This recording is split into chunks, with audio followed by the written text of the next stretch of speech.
જે 3 સ્ટાર વાળા ઘરમાં આવીને આપણા ભાઈઓ કે બહેનોને જે ધોકા મારી ગયા ને, આ ભારતના બહેનો જો પોતાની શક્તિ, જો પોતાની બહાદુરી, જો પરિવારમાં નિષ્ઠાપૂર્વક કરશે ને તો કોઈની તાકાત નથી કે 1 સ્ટાર કે 2 સ્ટાર વાળો ઘરમાં આવીને આપણા દીકરાને કોઈ ધોકો મારી શકે. ઘણા બધાએ કહ્યું 24 તારીખ પછી કે શું કરીશું આપણે, આપણા ભાઈને મારી, આપણા 9 ભાઈઓને હત્યા કરી દેવામાં આવી. અમે એટલા માટે એટલું જ કહ્યું છે કે આજ પણ એ ખમીરતા, એ ઉદારતા, એ ખમીરતા, એ ઉદારતા, એ અમીરી, એ દિલેરી, એ સ્વાભિમાન, એ અભિમાન આજ પણ એ પાટીદારોના દિલોમાં છે. સમય આવશે ત્યારે જે 1 સ્ટાર 2 સ્ટાર છે તો ગોતે ગોતે અમે 1 સ્ટાર 2 સ્ટારોની સાથે સહીશું તો વ્યાજ સાથે હિસાબ લઈશું.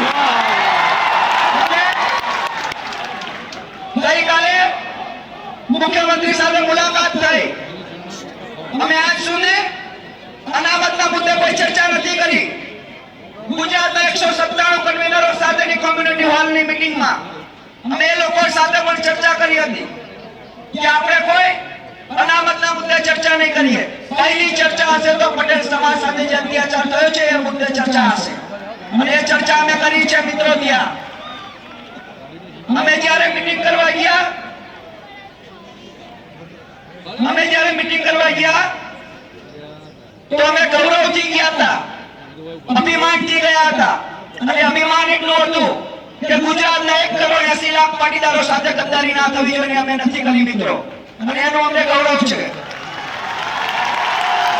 અમે શું રજૂઆત કરી એ જગ જાહેર હોવું જોઈએ. અમે ત્યાં રજૂઆત એ જ કરીએ કે અમારા જે યુવાનોની ધરપકડ કરવામાં આવી છે 307 જેવા ખોટા ગુનાઓ લગાવીને એમને તમે મુક્ત કરો, તાત્કાલિક મુક્ત કરો. તો જ અમે અમારું આંદોલન 10 કે 5 દિવસ માટે સ્થગિત રાખીશું.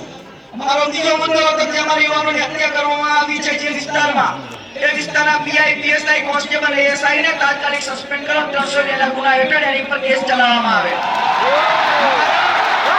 અમારો ત્રીજો મુદ્દો હતો કે પાટીદાર સમાજના યુવાનોની હત્યા કરી દેવામાં આવી છે, એ અમારા માટે સહી છે.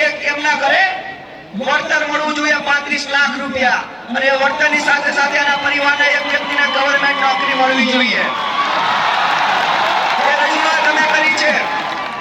અમે ચોથી રજૂઆત કરી છે કે અમારા ઘરે આવીને જે ગાડીઓના કાચ ફોડી નાખ્યા છે, જે અમારા આર્થિક